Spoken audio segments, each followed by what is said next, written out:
오늘 우리에게 주시는 하나님의 말씀은 에베소서 3장 1절부터 13절까지 말씀입니다. 한 절씩 교독하신 후에 마지막 절을 함께 읽겠습니다. 이러므로 그리스도 예수의 일로 너희 이방인을 위하여 갇힌 자 된 나 바울이 말하거니와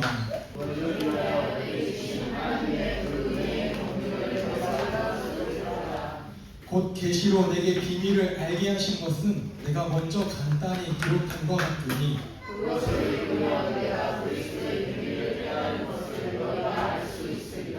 이제 그의 거룩한 사도들과 선지자들에게 성령으로 나타내신 것 같이 다른 세대에서는 사람의 아들들에게 알리지 아니하셨으니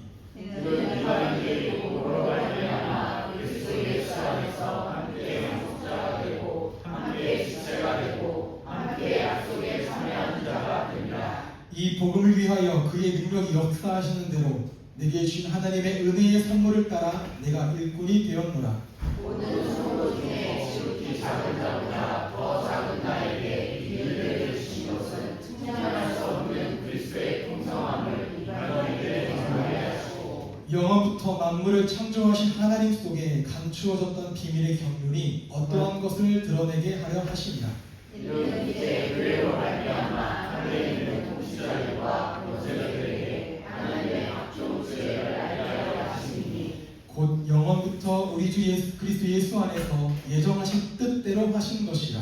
우리가 그 안에서 그를 믿음으로 말미암아 담대함과 확신을 가지고 하나님께 나아감을 얻느니라. 그러므로 너희에게 구하노니 너희를 위한 나의 여러 환난에 대하여 낙심하지 말라. 이는 너희의 영광이니라. 아멘. 함께 그 말씀 가지고 드러난 복음 흘려 보내는 은혜라는 제목으로 함께 주일 말씀을 나누도록 하겠습니다. 우리는 에베소서를 통해서 계속해서 교회란 무엇인가에 대해서, 그리고 교회다운 교회는 어떻게 세워져야 하는가에 대해서 계속 나누어 가고 있습니다. 그러면서 전반부인 1장부터 3장까지 에베소서는 6개의 장으로 이루어져 있기 때문에 1장부터 3장까지는 복음이란 무엇인지, 그리고 그 복음과 그 복음에 대한 신앙의 고백 위에 세워진 교회란 무엇인지에 대해 이야기하면서 이 교회의 됨의 구조, 뼈대를 세워나가고 있다면, 골격을 세워나가고 있다면 후반부인 4장부터 6장까지는 이 교회가 이제 어떻게 교회답게 세워져 가고 교회되어진 우리가 각자의 자리에서 어떻게 살아가야 하는지에 대한 이야기를 해나가면서 앞에 세워진 구조와 골격에 살을 붙여간다라고 보시면 되겠죠. 이러한 전체적인 구조를 여러분 다시 한번 상기하시면서 이제 오늘 3장으로 들어가는 겁니다.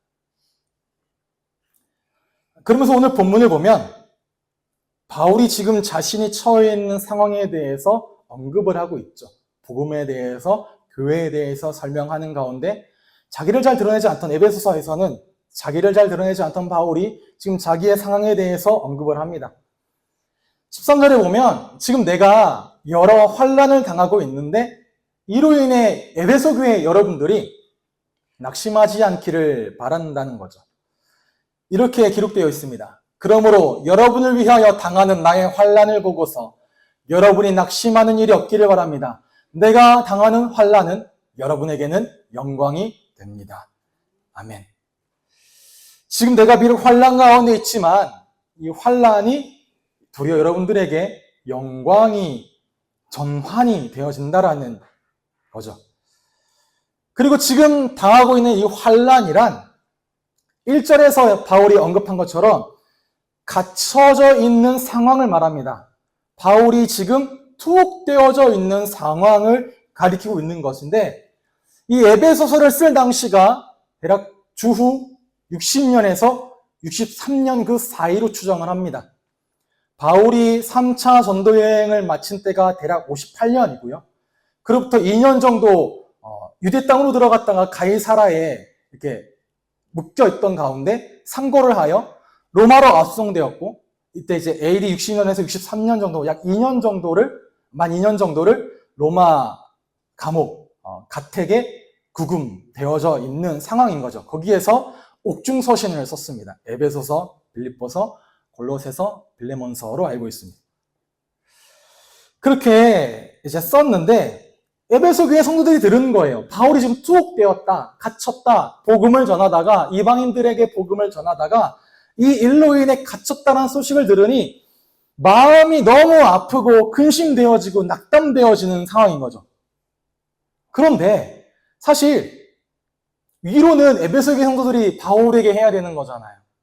바울 괜찮아요? 힘내요. 우리가 기도하고 있어요. 라고 해야 되는데 도리어 바울이 갇혀있는 바울이, 안에 있는 바울이, 밖에 있는 에베소 교회 성도들을 위로하고 있습니다. 어떻게 이럴 수 있었을까요? 바울이 지금 환난을 당하는 주체인 바울이, 고난 가운데 있는 바울이 어떻게 이렇게 있을 수 있었겠느냐라고 하면 오늘 이 서두에 말씀드린 것처럼 저는 두 가지 관점에서 보게 되어집니다. 첫 번째로 바울은 교회가 무엇인지를 알고 있었고, 두 번째로 그 교회에 주어진 직분과 사명이 무엇인지를 알았기 때문에 바울은 환난 가운데 영광을 돌리게 되어지게 됐다라는 거죠. 즉 환난을 바라보는 관점이 바뀔 수 있었던 겁니다. 이러한 분명한 정체성 속에 바울이 있었기 때문에 비록 지금 내가 어려움을 겪고 있으나, 비록 지금 내가 감옥 속에 갇혀 있지만 도리어 담대함과 확신을 가지고 하나님께 나아갈 수 있었다고 고백하고 있는 거죠. 앞에 찬양에서도 말씀드렸지만 우리 또한 인생을 살아가는 가운데 때로는 어려움이 오기도 합니다. 낙심할 만한 상황이 벌어지기도 합니다. 바람이 불고 파도가 넘실거리기에 그 바람에 휩쓸려 날아가기도 하고 그 파도에 당해 넘어지기도 합니다. 그리고 내가 걸어가는 그 길이 밝게 보이지 않아 안개가 가리듯 어두움에 가리듯 그런 길 앞에 놓여져 있기도 하죠.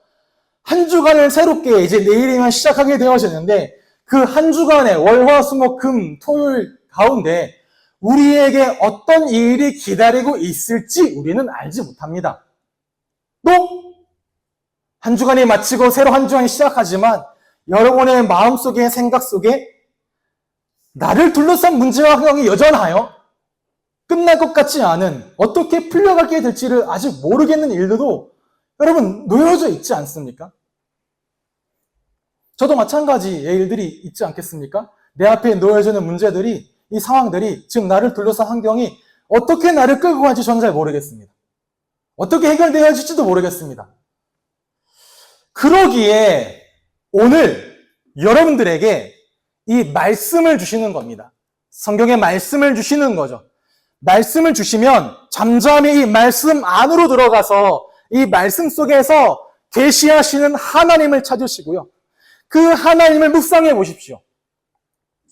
오늘 주어지는 에베소서 3장 1절부터 13절까지 말씀을 잠잠히 묵상하시면서 그 가운데 하나님을 찾고 하나님을 알아가고 그 하나님이 말씀을 통해 비추어 주시는 그 빛 아래서 오늘의 문제와 오늘의 상황을 한번 바라보면 그때 우리의 눈이 열려 보게 되어집니다. 무엇을 보게 되느냐? 우리가 누구인지요.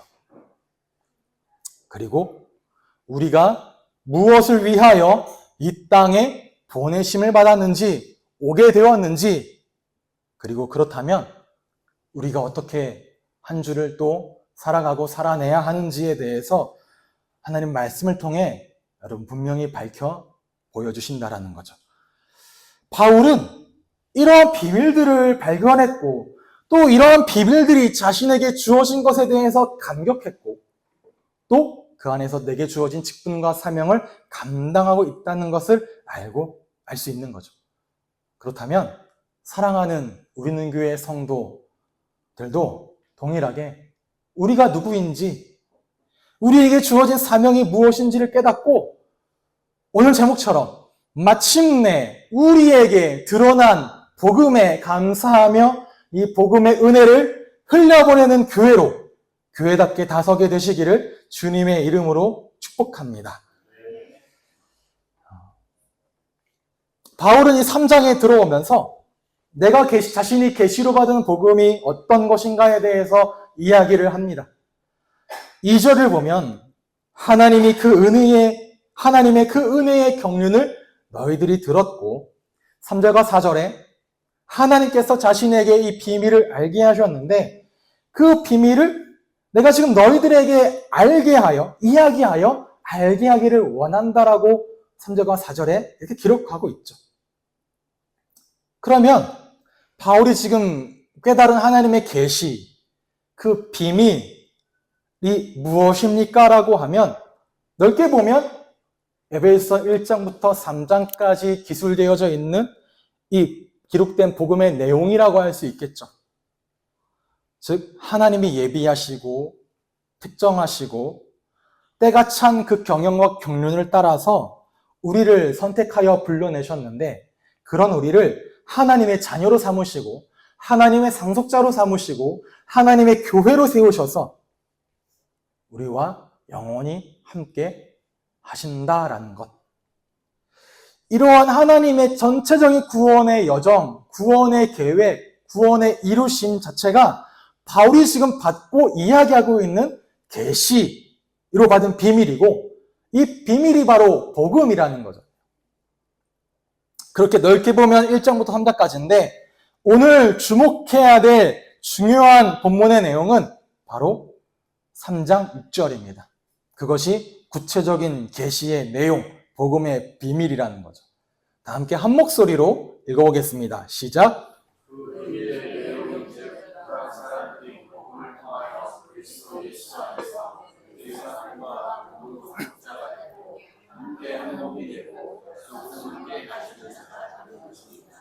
아멘. 그리스도 안에서 유대인과 이방인들이 함께 하나님의 상속자가 되어지고 함께 한 몸을 이루어 지체가 되어지고, 하나님이 주신 약속이 전에는 유대인들에게만 해당된다라고 생각했었는데 이제는 그리스도 예수 안에서 모든 사람에게 해당되어지게 되었고, 그리고 시대를 건너 세월을 지나 세대를 건너 지금 우리들에게도 해당되어지는 약속이 되었다는 것이죠. 함께 상속자가 되었고, 함께 한 몸이 되었고, 함께 약속에 참여하는 자가 되었다. 함께라는 걸 반복해서 이야기하면서 이것이 우리에게 전달되었다라는 거죠. 이 내용이, 에베소 3장 6절의 내용이 바로 좋은 소식입니다. 그리고 이것이 바로 복음이라는 거죠. 이 계시의 내용, 하나님의 복음은 창세전에 예비되었고 때가 찬 경륜을 따라서 마침내 예수 그리스도를 통해 드러나게 되었고, 또 그 복음의 구원의 복음이 성취되었습니다.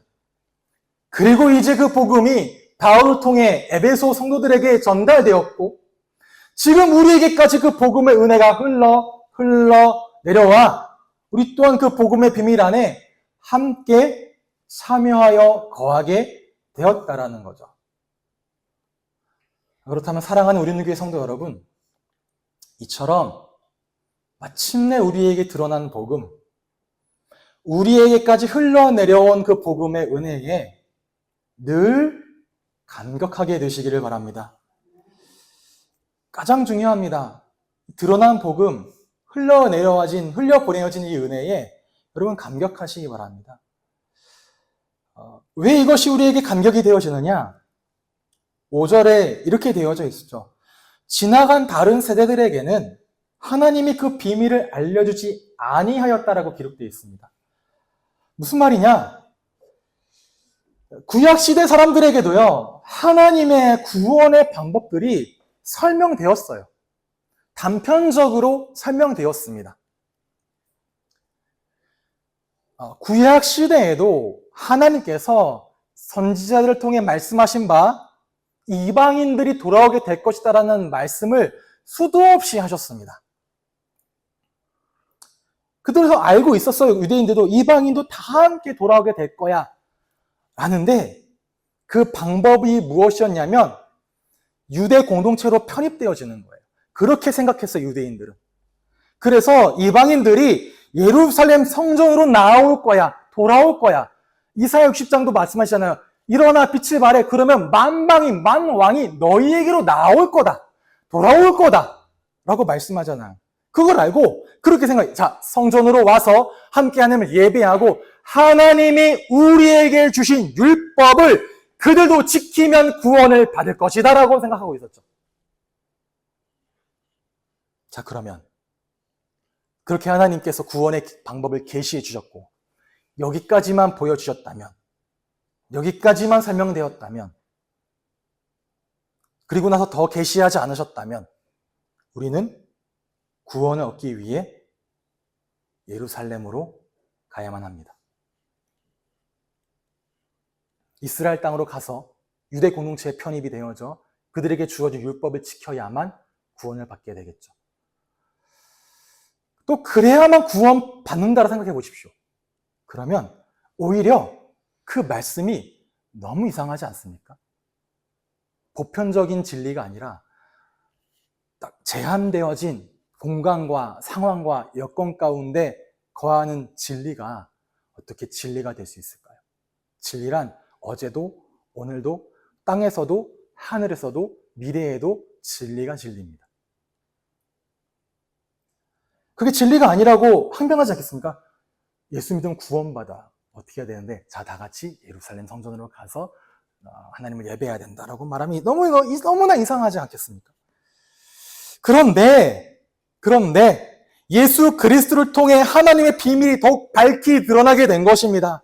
유대인과 이방인 사이를 갈라놓았던 그 담과 그 벽이 허물어졌고 이제 눈에 보이는 성전에 나아가 구원을 받는 것이 아니라 성전 되신 예수 그리스도를 통해 흘러나오는 은혜의 물결이 예루살렘과 유대와 사마리아를 지나 땅 끝까지 흘러가게 되었고 그 복음이 전파되어 오늘날 우리가 함께 유업을 잇는 자가 되었고 함께 상속자가 되었고 함께 그리스도 안에서 지체가 되었다는 것입니다. 이게 단순히 구원받게 되었어라는 정도가 아니에요. 유대인들에게 주었던 동등한 지위를 주어줬습니다. 하나님의 백성이요, 하나님의 자녀라고, 하나님의 선택하신 백성이라고, 그리고 서로가 모두가 하나의 몸으로 하나의 몸에 속한 지체가 되어 함께 사랑하고 함께 지어져가고 서로를 세워가고 서로를 회복해가는 함께 지어져가는 하나님의 처소가 되어졌다라는 거죠. 그리고 모두가 함께 그리스도 안에 들어온 모두가 함께 영원한 생명을 얻어 하나님의 약속의 그 나라에 영원히 거하게 되어지는 약속의 참여자가 되었다는 겁니다. 어마어마한 은혜죠. 그저 믿기만 하면, 예수 그리스도를 믿기만 하면, 그 안에 구워진 구원의 비밀을 듣고 믿기만 하면 구원에 이르게 되어지고 참여하게 되어지는 어마어마한 은혜가 지금 우리에게 전달되었고 또 우리에게 주어졌다라는 것입니다.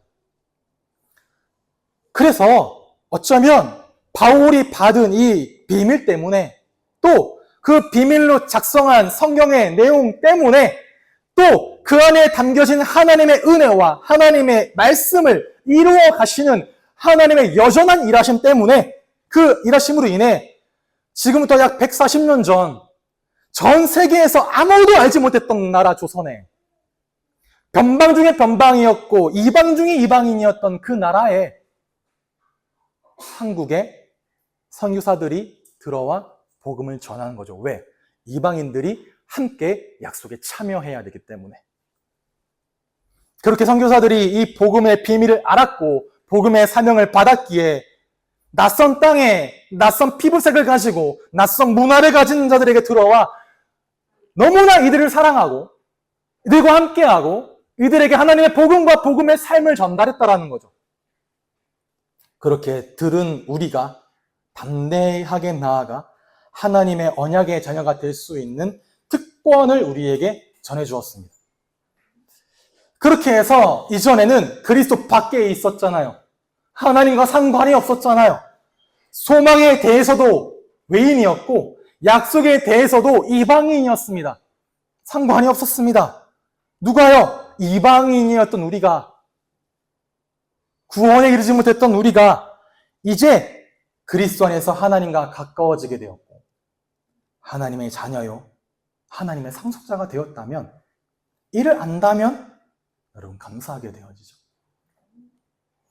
우리가 원래 하나님으로부터 얼마나 멀리 떨어져 있었는지, 하나님이란 이름을 듣지도 못했고 하나님의 이름을 들었으나 알지 못했고 하나님을 아나 믿지 못했던 우리가 얼마나 멀리 떨어져 있었는지를 안다면 이제 하나님 안에 들어와 하나님을 알게 되어지고 하나님을 믿게 되어지고 그로 인하여 하나님의 자녀요, 상속자가 된 이 감격을 지금 맛보고 있는 것, 그 자녀된 자의 특권과 권세와 신분과 지위를 누리고 있는 것에 대해서 절대로 감사함을 잊어버리면 안 된다라는 겁니다. 누구보다 무엇보다 우리는 허물과 죄로 죽어 있었다라고 에베소서 2장은 말하잖아요. 본지상 진노의 자녀이었다라고 말하잖아요. 너희 마음과 육체에 원하는 것을 하였지만 그 진노에서 도저히 벗어날 수 없었다라고 말하고 있잖아요. 그런 우리를 예수 그리스도의 보혈로 용서하여 주시고 우리를 하나님 앞에서 거룩하고 흠이 없게 하시고 이제 우리의 자격이나 능력이 아니라 오직 성령의 역사하심으로, 그 성령의 능력으로, 성령의 알게 하심으로 이 복음을 듣고 믿어 하나님의 자녀가 되게 하신 그 하나님의 은혜를 여러분 잊어서는 안 되는 겁니다. 그럼 사랑하는 성도 여러분, 말씀드린 것처럼 하나님의 은혜의 복음이 밝게 드러났습니다. 밝게 드러났습니다. 그럼 이 사실에 늘 감격하시고 감사하시고 그 은혜를 맛보되 더 깊이 더 풍성하게 맛보아 알아가게 되시기를 주님의 이름으로 축복합니다. 그런 가운데 오늘 본문을 계속해서 읽다 보면 바울이 이 복음에 대해서 얼마나 감격하고 있는지들을 알게 되어집니다. 함께 7절의 말씀 읽도록 하겠습니다. 시작. 나는 이 복음을 섬기는 일꾼이 되었습니다. 내가 이렇게 된 것은 하나님께서 그분의 능력이 작용하는 대로 나에게 주신 그분의 은혜의 선물을 따르는 것입니다. 아멘. 바울이 지금 자신이 이 계시의 비밀을 전하는 사명을 받은 것이 나에겐 선물입니다라고 고백하잖아요. 왜냐? 이 안에 담겨져 있는 이 신비가 너무나도 엄청났기 때문이죠. 도대체 바울이 받은 그 은혜의 선물이 무엇이기에 이 은혜의 선물을 사람들에게 전하는 의를 위해 나 스스로 갇힌 자가 되었습니다. 빚진 자가 되었습니다. 라고 말하고 있습니까? 여기 일꾼은 노예 종이란 이야기예요. 자유인인 바울이 왜? 도대체 무엇 때문에 복음의 일꾼 되어지고 복음 안에 갇힌 자가 되어지고 복음의 빚진 자가 되어져 얼마나 이 복음의 은혜에 감격하기에 이방인을 위해 살아가고 있습니까? 유대인은 도저히 그런 생각을 할 수 없다니까요. 복음이 이방인의 종이 되어집니다. 근데 그 사명이 너 나와 강제적으로 노역을 시키는 노예가 아닙니다. 강제적으로 붙들어와 너 일을 해야만 해라고 주어지는 수동적인 입장이 아닙니다. 나에게 선물이에요. 그 일을 하는 것이 나에게 너무나 행복합니다. 라고 말을 하고 있는 거죠. 그러면 이러한 은혜가 저에게도 여러분에게도 동일하게 있게 되기를 바랍니다.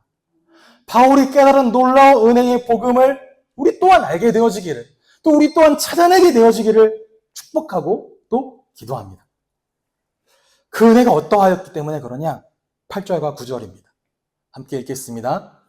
하나님께서 모든 성도 가운데서 지극히 작은 자보다 더 작은 나에게 이 은혜를 주셔서 그리스도의 헤아릴 수 없는 부유함을 이방 사람들에게 전하게 하시고 만물을 창조하신 하나님 안에서 영원 전부터 감추어져 있는 비밀의 계획이 무엇인지를 모두에게 밝히게 하셨습니다. 아멘. 바울이 지금 복음을 받았잖아요. 복음의 선물을 받았잖아요. 복음의 선물을 받아서 풀어봤더니 그 안에 뭐가 하나가 담겨 있는 거예요. 무엇이 담겨 있느냐? 개역개정이 이렇게 설명합니다. 측량할 수 없는 그리스도의 풍성함이 담겨 있었다. 선물을 받아 풀어보니 그 안에 측량할 수 없는 그리스도의 풍성함이 담겨져 있었다라는 거예요. 이 측량할 수 없다라는 말은 헤아릴 수 없다라는 겁니다. 탐지할 수 없다라는 거예요. 우리가 잠수정이나 어떤 땅 밑을 계측하는 기기로 어느 정도 깊이까지 계측하잖아요. 레이더나 그런 초음파 같은 걸 쏴가지고 그 땅을 탐사하잖아요. 그걸 탐지할 수 있는 범위를 벗어난 만큼 너무나 풍성하다라는 거죠. 우리의 지식으로는, 우리의 경험으로는 탐지할 수도 없고 헤아릴 수 없는 그리스도의 풍성함. 하나님의 지혜가, 하나님의 지식이 너무나도 깊고 너무나도 높아서 헤아릴 수 없으며, 또 예수 그리스도를 우리의 구주로 믿는 자들에게 주시는 그 은혜의 풍성함 또한 우리가 감히 추측할 수도 없고 그 다함도 끝이 없을 만큼 너무나 풍성하다라는 말인데요. 그래서 또 찾아내고 또 찾아내고 또 찾아내도 끝없이 남아있는 것이 하나님의 은혜입니다. 또 찾아내고 또 찾아내고 또 찾아내도 여전한 것이 그리스도 안에 있는 풍성함입니다. 제가 이 문장을 쓰는 가운데 떠올랐던 한 사례가 있었는데, 혹시 이 내용 아시나요? 예전에 나왔던 밈인데 아시는 분 계십니까? 어른들의 플렉스라고 합니다. 어른들의 플렉스인데, 이 어른들의 플렉스가 다른 어마어마한 게 아니라 여기 네스킥으로 되어 있는데 제띠나 네스킥 같은 그 초코 우유를 만드는 분말 있잖아요. 저도 어릴 때 학교에서 우유가 나오면 그 한 봉지 가져와서 타먹는 애들이 그렇게 부러울 수가 없어요. 나는 안 사줘. 우리 집엔 없어. 근데 넣어 먹으면 진짜 맛있거든요. 근데 딱 그 200ml 넣어 먹으니까 너무 모자르고 부족한 거예요. 그래서 어른이 돼서 제티 한 박스를 사고요. 2.5리터, 2.3리터짜리 우유를 사서 이걸 다 부어버립니다. 그리고 우유를 들고 풍성하게 먹고 오는 거예요. 또 넣어서 또 먹고, 넣어서 또 먹고, 넣어서 또 먹어도 남습니다. 풍성함. 다음이 뭐냐? 엑설런트라는 그 고급 아이스크림. 한 박스에 6,000원이잖아요. 굉장히 비쌉니다. 그래서 쉽게 먹기가 어려워요. 고급 아이스크림입니다. 고급 바닐라 맛인데 이거를 한 박스를 사서 아이스크림에 냉장고에 쟁여놓고 먹는 거예요. 너무 기쁘게 먹어도 끝이 없이 엑설런트가 남아있고, 또 어떤 사람들은 뷔페에 가면 삼색 아이스크림 있지 않습니까? 바닐라, 딸기, 초코 있는 걸 아예 한 통을 사서 냉장고에 넣어놓고 꺼내서 계속 먹는 겁니다. 플렉스 한다라는 거죠. 마지막이 뭐냐? 성장 발육엔 텐텐이라는 그 영양 추잉껌인데, 이 또한 하루에 하나씩 주잖아요. 근데 저게 되게 달고 맛있답니다. 저도 잘 안 먹어봤어요. 왜 우리 엄마는 이런 거 안 사줬나 몰라. 어렸을 때 먹어본 기억이 없습니다. 크니까 안 줬겠죠. 알아서 크니까. 알아서. 어쨌든 이것도 엄마가 잘 안 주고 안 사준대요. 하나 먹고 두 개를 안 준다는 겁니다. 그래서 어른이 되니까 아예 한 박스 사서 양껏 먹는 거죠. 뭘 말하는 거냐? 풍성함 속에서 어른들이 어릴 때 못 느꼈던 그 풍성함 속에서 작은 행복들을 찾아 얻게 된다라는 거예요. 이 풍성함 속에서 우리가 찾고 행복을 찾고 얻게 되어지는데, 그리스도의 풍성함은, 그리스도 안에 있는 풍성함은 우리가 세어볼 수 없고 우리가 알 수 없을 만큼 깊고 높고 끝이 없다라는 거죠. 그러면 기억하십시오. 하나님의 은혜는 늘 풍성합니다. 내가 지금 알고 맛보고 있는 그것이 전부라고 생각하지 마세요. 그게 끝이 아닙니다. 더 깊고 더 넓고 더 풍성함이 또 남아 있습니다. 여러분, 다 알고 있다라고 착각하지 마세요. 내가 하나님의 은혜를 다 알고 있어. 지금까지 내게 주어진 것이 이게 전부일 거야 라고 생각하지 마세요. 그 뒤에 또 남아있고 그 뒤에 또 남아있다라는 거죠. 이게 전부인 줄 알면 낙심하고 절망하게 되어집니다. 내가 알고 있는 복음이 전부라고 생각하면, 이게 끝이야 라고 생각하면 거기서 더 나아갈, 또 더 행할 아무런 이유가 없잖아요. 이게 전부라면. 왜? 내게 여전히 남아있는 문제와 사건과 갈등은 해결되지 않습니까? 라는 질문들 하지 않으십니까? 우리가 지금 맛보고 알고 있는 것이 끝이 아닙니다. 그러니 더 알아가세요. 더 알아가시고 더 알게 되기를 구하시라는 거죠. 복음을 더 알기를 원합니다. 하나님의 은혜를 더 알기를 원합니다. 더 은혜 위에 은혜가 임하기를 원합니다라고 구하시라는 거죠. 그 은혜가 무엇이냐? 허물과 죄로 죽었던 여러분들을 건져내어 새로운 생명과 새로운 지위와 새로운 신분을 주셨습니다. 그래서 여러분의 인생이 완전히 바뀌었습니다. 완전히입니다. 더 이상 과거의 것이 여러분에게 영향 미치지 못할 만큼 완전히 바뀌었고 새롭게 변화된 우리가 하나님의 약속에 참여하여 자녀이자 상속자가 되었고 그리스도의 몸이 되었으며 이제 진노 아래 머무르지 않고 하나님의 은혜를 따라 저 천국까지 여러분의 인생을 이끄시고 이끄사 함께 하십니다. 그런 가운데 하나님을 점점 알아가게 하세요. 지금까지 나를 묶고 있었던 가치관과 기준과 삶의 양식으로부터 참된 자유함을 알게 됩니다. 맛보게 됩니다. 더 이상 매이지 않고 묶이지 않게 되어지는 거죠. 이 비밀을 함께 배우고 함께 나누고 함께 세상을 이기어 살아갑니다. 어디 안에서? 교회 안에서요. 그리고 함께 섬기며 함께 살리게 되는 거예요. 그리고 여러분의 끝은 천국에 보장되어 있습니다. 제가 정리한 이 몇 번의 문장으로도 감히 다 표현할 수 없는 하나님의 풍성함이 있습니다. 이런 말로도 다 담아낼 수 없는 그 풍성함이 복음 안에 있고 그리스도 안에 있다라는 거예요. 알게 하기를 원하신다는 거예요, 여러분들에게요. 여러분, 복음은 결코 가볍지 않습니다. 복음은 결코 약하지 않습니다. 복음은 결코 편협하지 않습니다.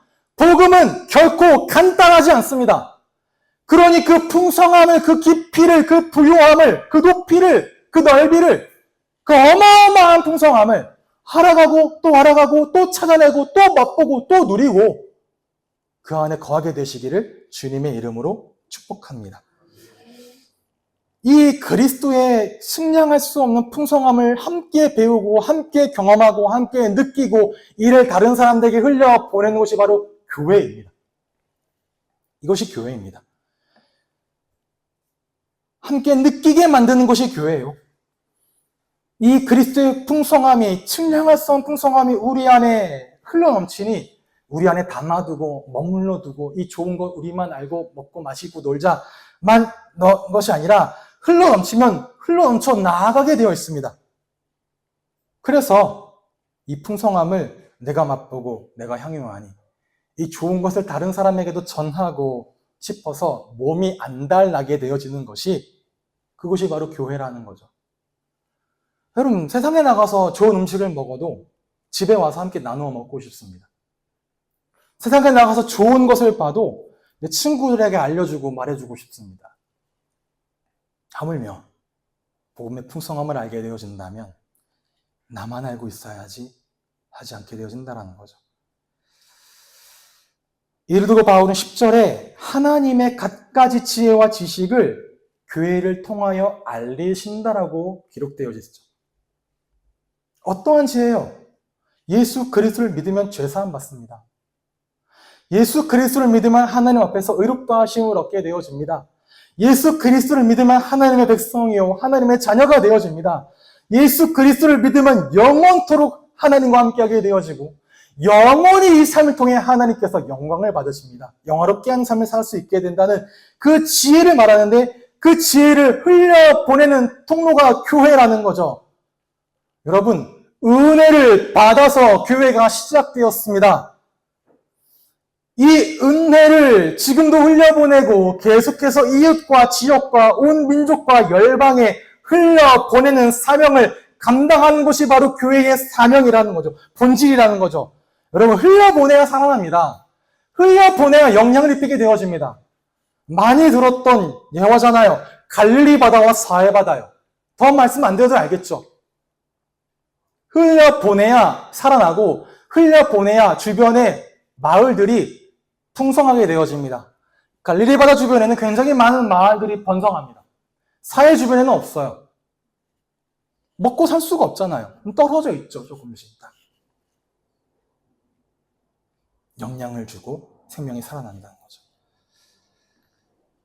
우리는 은혜를 받았어요. 또 날마다 그 은혜를 찾으시잖아요. 구하시잖아요. 오늘도 나에게 하나님의 은혜가 필요합니다라고 매번 고백하시잖아요. 고백하는 자에게, 찾는 자에게 넘치도록 후히 주십니다. 은혜를요. 그러면 은혜 받았다면 여러분들의 삶들을 돌아보십시오. 우리는 그 받은 은혜를 다시 세상 가운데 흘려보내는 삶을 살고 있는지, 아니면 은혜를 추구하지만 그저 욕심스럽게 받고만 있는지, 그 안에 그저 머물러만 있는지들을 돌아봐야 되겠죠. 과연 그 은혜를 받은 자로서 은혜에 합당한 삶을 살고 있는지들에 대해서 우리는 돌아봐야 됩니다. 그리고 우리 공동체도 또한 기도하고 또한 고민해야 되겠죠. 이 은혜를 어떻게 흘려보낼 수 있을까? 교회에 주신 은혜를.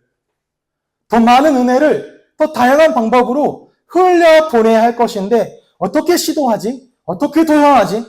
함께 고민하고 함께 행해야 되겠죠. 아마 하반기 때는 이런 부분들을 작게나마 시작하고 실천하고 고민하고 도전해 보려고 합니다.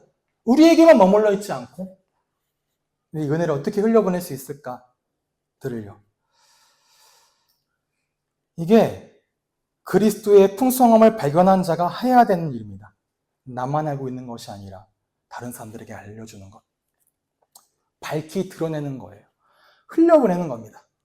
그리스도 안에 있는 은혜의 신비가 얼마나 깊은지, 다양한지, 풍성한지들을 보여주는 거죠. 이를 단순히 전도해서 교회를 채워 성장시켜줘, 부흥하자라는 의미로만 생각하지 마시기 바랍니다. 전도는 단순히 그 영혼을 구원한다라는 것에서 그 의미로 끝나지 않습니다. 전도란 교회가 세상의 희망이 되어지는 겁니다. 전도란 교회 공동체가 세상의 사람들이 바라보기에 동경하는 공동체가 되어지는 것이 바로 전도입니다. 이거 선상에 그 영혼에게 구원함을 얻게 하는 것, 하나님께로 나오게 하는 것이 들어있는 거죠. 두 개가 같이 가는 겁니다.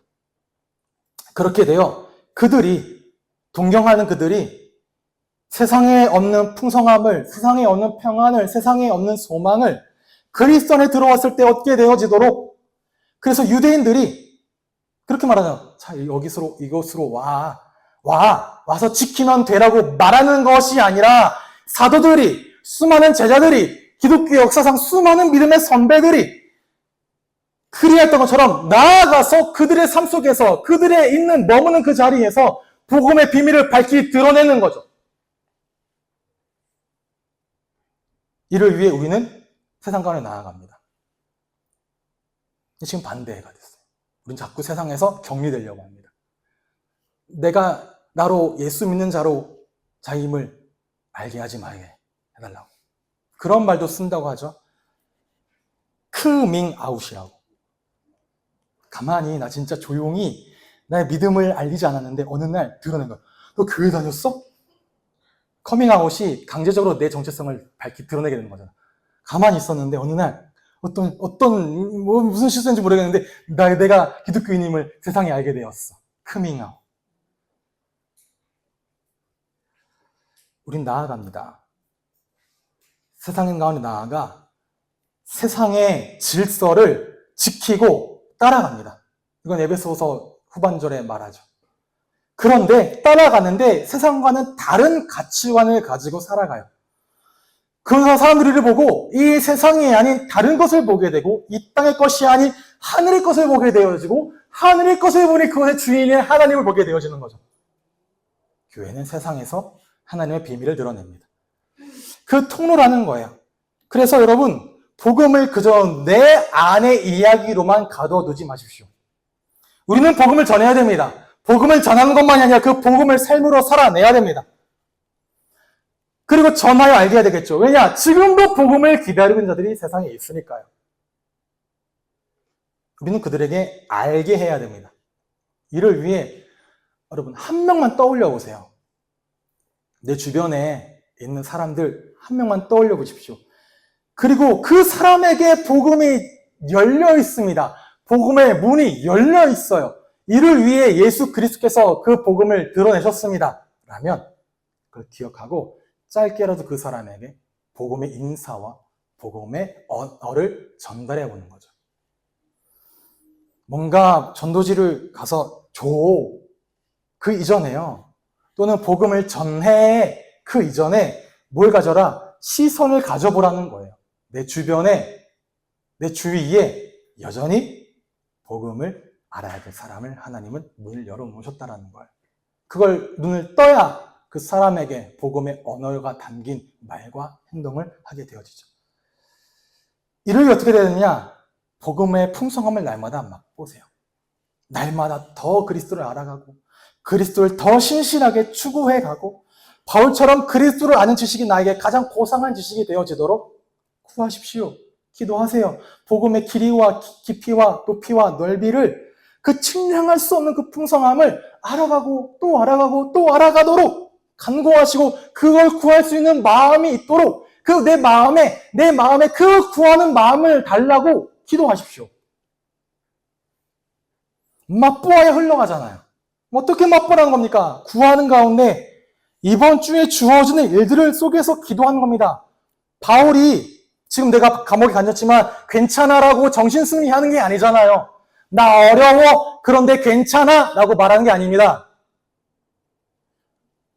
이 고난에 있지만 이 고난조차 하나님의 예정하심 속에 있고 하나님의 일하심 속에 있기에 이 또한 하나님께서 영광을 받으실 것이다 라고 말하는 겁니다. 뭐냐? 관점을 바뀌는 겁니다. 힘들지만 괜찮아. 아프지만 괜찮아. 나 그리스도인이니까 소망이 있잖아 라고 말하지 않아요.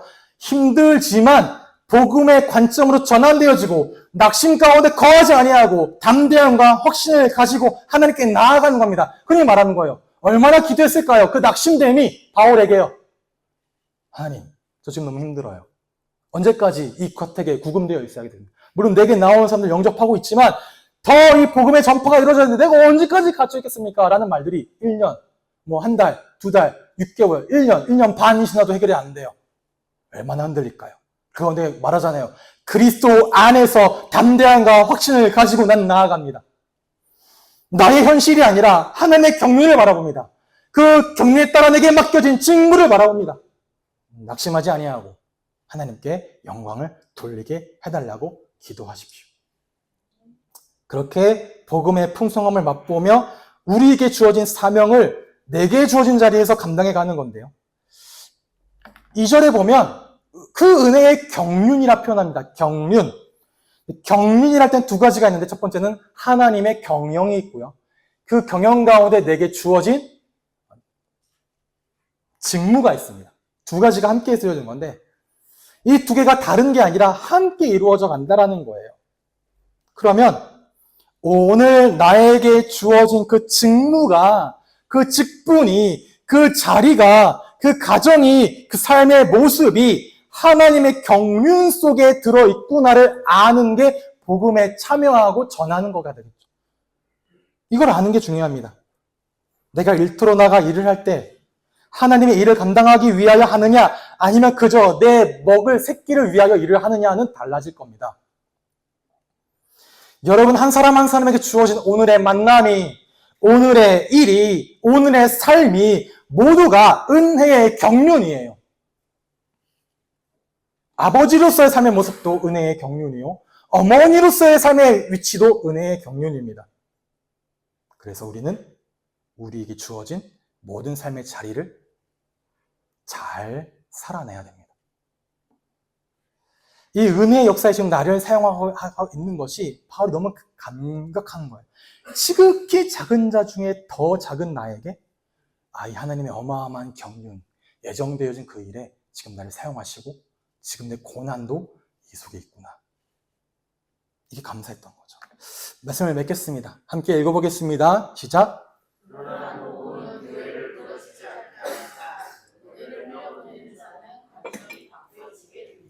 아멘. 은혜를 경험하는 자, 은혜를 흘려보내는 삶을 사는 자에게도 인생에 고난이 오고 어려움이 닥쳐오고 커 보이는 문제들이 있습니다. 그런데 그 상황 가운데 관점을 바꾸십니다. 관점을 바꿔 내게로부터 눈을 들어 하나님의 일하심을 보게 하세요. 하나님의 역사를 보게 하게 하십니다. 그 안에서 내가 누구인지 관점을 바꾸세요. 내가 왜 이 땅과 이 지역과 이 일과 이 가정과 이 만남의 보내심을 받았는지 눈이 바뀌어지게 됩니다. 그러면 내가 어떻게 살아가야 하는지에 대한 눈 또한 바뀌어지죠. 하나님께서 하나님의 경륜을 이루기까지 교회를 사랑하신다는 것을 보게 되어집니다. 그러니 그 계획을 마치기까지 절대 교회를 놓지 않으심을 보게 되어지죠. 함께 읽은 것처럼 우리에게 드러난 복음은 교회된 우리를 절대로 무너지지 않게 합니다. 반석 위에 세우시죠. 그리고 은혜를 흘려보내는 자는 관정이 바뀌어진 삶을 살게 되어집니다. 그러니 사랑하는 우리는 성도 여러분, 우리가 하나님의 거룩한 성전이요 교회됨을 알고 오늘도 내일도 교회다운 교회로 살아가게 되시기를 바랍니다. 함께 나눌 찬양의 가사처럼 하나님이 여전히 일하십니다. 우리의 삶 속에. 그러니 여러분의 것을 아끼지 않고 담대함과 확신으로 가지고 나아가 맡기십시오. 그렇게 밝히 드러난 복음에 감사하며 이 받은 은혜를 흘려보내는 교회요 복음의 일꾼 다 되시기를 주님의 이름으로 축복합니다.